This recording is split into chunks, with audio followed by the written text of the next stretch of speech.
Are we live? Yeah. Oh, we're live! What up, HSM? It's your boy Dave, staring blankly at a camera, and... Hey HSM, I'm Jenna. And we are super pumped to be bringing you Mark live tonight. We're going to be in Mark chapter 8. I'm pumped. I'm pumped. And hopefully you're pumped, and now we got all the tech stuff working out, so hopefully we are streaming live. If not, this is so uncomfortable. But anyway, we're going to jump on in. I'm super excited. Let's just do it. Now, if you are anything like me, when I started reading Mark chapter 8, I got really confused and I got really frustrated because there's a lot going on and I just didn't understand it. But that's when I remembered. Two things we talk a lot about at HSM when it comes to studying your Bible. Jenna, what are they? One is summarizing. So take a step back from whatever passage you're studying and just kind of summarize what's happening. Maybe draw it out, maybe write it out in bullets, but summarize what's happening. Secondly, contextualize it. So what's happening in the chapters ahead of it, what's happening maybe in the chapter behind it. So summarize and contextualize. So the really cool thing about Mark chapter 8 is if you do that, all of a sudden the confusing frustratingness that is Mark 8 all of a sudden starts to become really clear. When we contextualize and we summarize what's going on in the story and surrounding it, all of a sudden it starts to make sense. It's pretty cool. So let's do just that. Let's back up, Terry. Back up just a little bit to see what's going on in this story. Let's take a look at Mark chapter 6. You remember Mark chapter 6? We talked about it Sunday night. This is the feeding of the 5,000. So Jesus shows up, hops off a boat. There's 1 million people around there. The disciples are like, dude, send them all home so we can get some food. And Jesus is like, no, you feed them. They're like, what? We can't do that. Jesus is like, I know, but I can. Jesus starts breaking bread and start passing out goldfish, all sorts of stuff. People get filled. Everyone's happy. The disciples go home with huge baskets full of bread. Everything's awesome, and then the story's over. The disciples hop on a boat to cross over to the other side of the lake. When they do that, they run into a really big storm, right? Jesus comes walking out on the water. He's like, bros, quit freaking out. Don't worry, I got this. He gets in the boat. He says, don't take heart. Don't be afraid. I am God. And all of a sudden, the waters, which were like this, just go like this. It was really, really cool.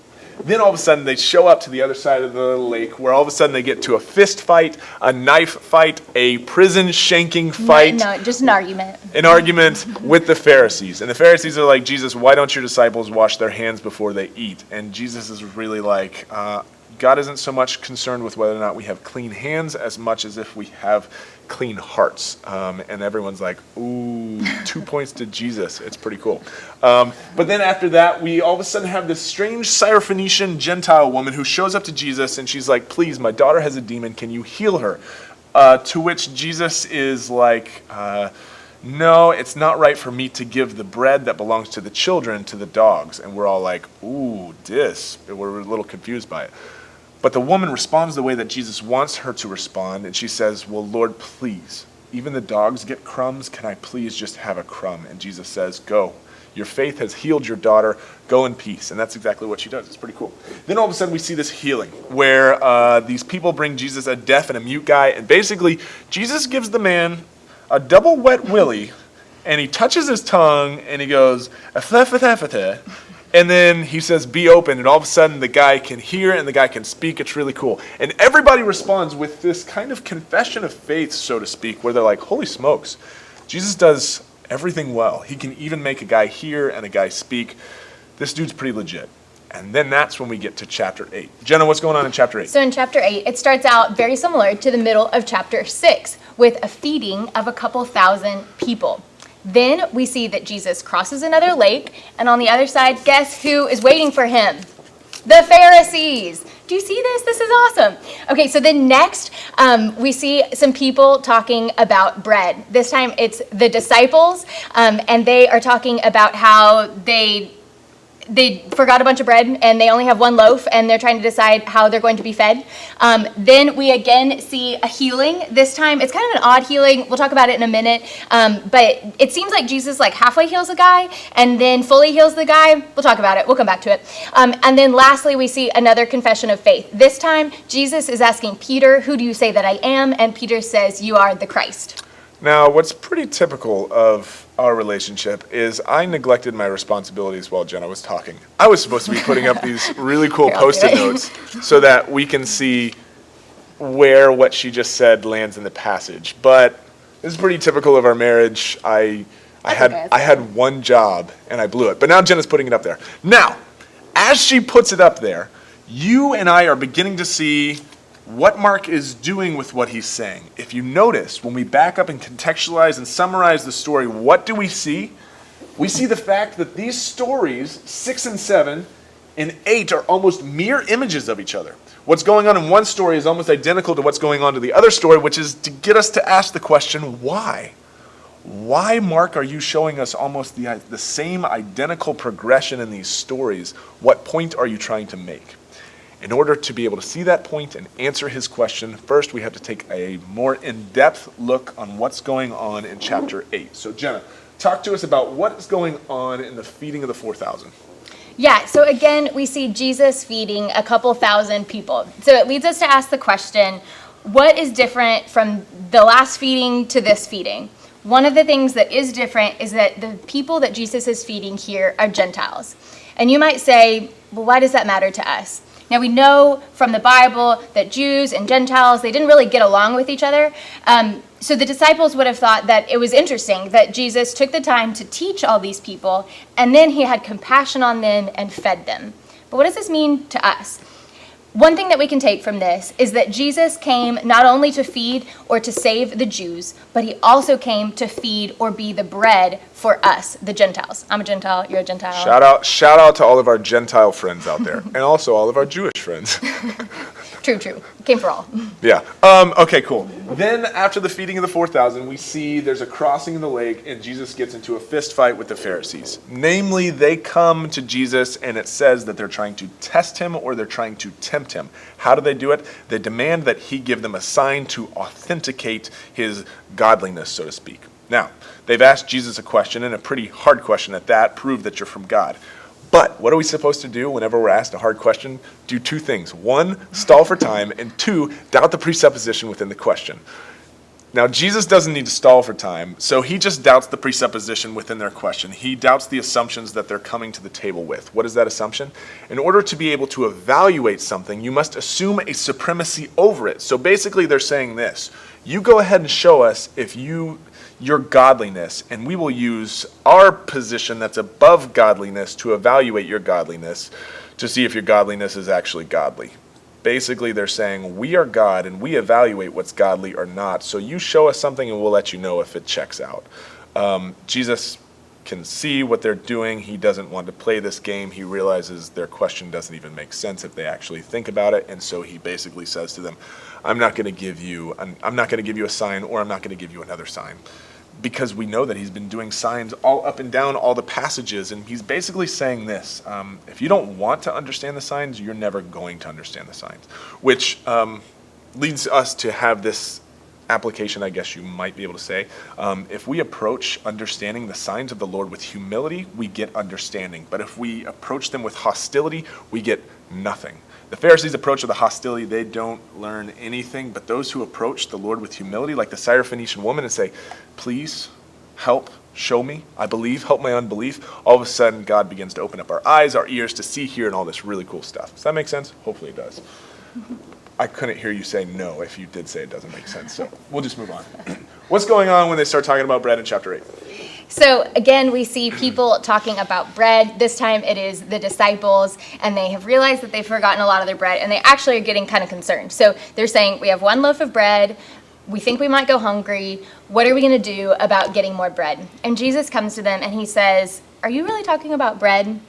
Did I not feed you when I fed the 5,000? Did I not feed you when I fed the 4,000? Jesus is asking the people, he's saying, do you see that I've provided for you in the past? Do you trust that I will provide for you in the future? Jesus is literally asking them, do you see who I am? And he's asking you the same thing. He's saying, do you see who I am? I am your daily bread. Ooh, that's good. Okay, personal application for me and this whole thing. I look at the disciples and I'm like, those guys are idiots. He literally just fed them like substantially, and like they got to see him do all this incredible stuff, feeding thousands of people, and now they're worried that they're going to go hungry when he, the bread of life, the baker of all good things, is in the boat with them, is in the conversation, is in the circle with them. I'm like, those guys are idiots. Why don't they get it? But that's when Mark comes to me and says, Dave, why don't you get it? Because I don't know about you, but every time a test rolls around, or a sermon rolls around, or a struggle of some sort rolls around, even though God has showed up for me 1,000 times in the past before, for some reason I don't think he's going to show up for me now in this moment. In other words, anytime you see the disciples not getting it right, that's Mark's way of saying, no, this isn't just the disciples, this is you too. If you're wondering why don't they trust Jesus, my question is the same for you. Why don't you trust Jesus? And we're like, oh, snap, you're right. He's the bread of life for them. He's the bread of life for me. I should have seen it all along. Pretty cool. But we got to move on. Then we come to probably the most interesting portion of the passage, which is where Jesus heals this blind guy.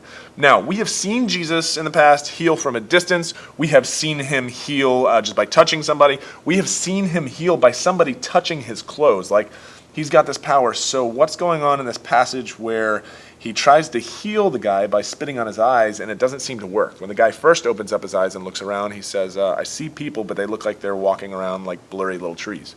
And then Jesus says, hold on, let me do this again. He does it, and then all of a sudden the guy can see. We're left to ask the question, why? This passage is not designed to communicate Jesus' inability to heal, but rather it shows his intentionality when healing. All throughout the book of Mark, seeing and hearing, see how I did that? Seeing and hearing are synonymous with believing and understanding. So when Jesus is talking about seeing and believing in this passage and in this passage, it doesn't really have so much to do with a physical seeing and hearing, but rather a spiritual seeing and hearing. Jesus intentionally, slowly, partially heals the guy to show us something greater that's going on. What's going on? The partial understanding and seeing and believing and understanding of the people in this passage. Which people in particular? The disciples. Check this out. The disciples have undergone, quote unquote, 2 healings. The first time they're healed and they are given, Jesus heals them, but they still don't see. Everything they see of what Jesus is doing is blurry, it's muddled. They're like, yeah, I kind of see, I kind of understand that you fed 5,000 people, I kind of understand that you walked on the water and that you said you were God and that the storm was stilled and that you can heal people and that you're standing up for us and that you're claiming to be God. I can kind of see it, but it's not until Jesus wipes their eyes a second time through the second run through of the exact same thing, much like the healing of the blind man, that they finally get to see who he is. How do we know they see who he is? Because of 8:27 through 30, where Jesus says, what does the world say about me? And they say that you're like John the Baptist, or you're like Elijah, or you're like the prophets. In other words, the world sees you like a bunch of trees, some really solid, oaks of righteousness, so to speak. But then Jesus says, but who do you say that I am? And they say, well, we see you as you are. You're the Son of God. You're the Messiah. You are Jesus Christ. The reason for the mirroring, the imagery surrounding 6, 7, and 8, and the strange healing at the end is Jesus is showing the progressive understanding of the disciples to understand who Jesus is. And they finally start to see him right. He's the Son of God. He's the Messiah.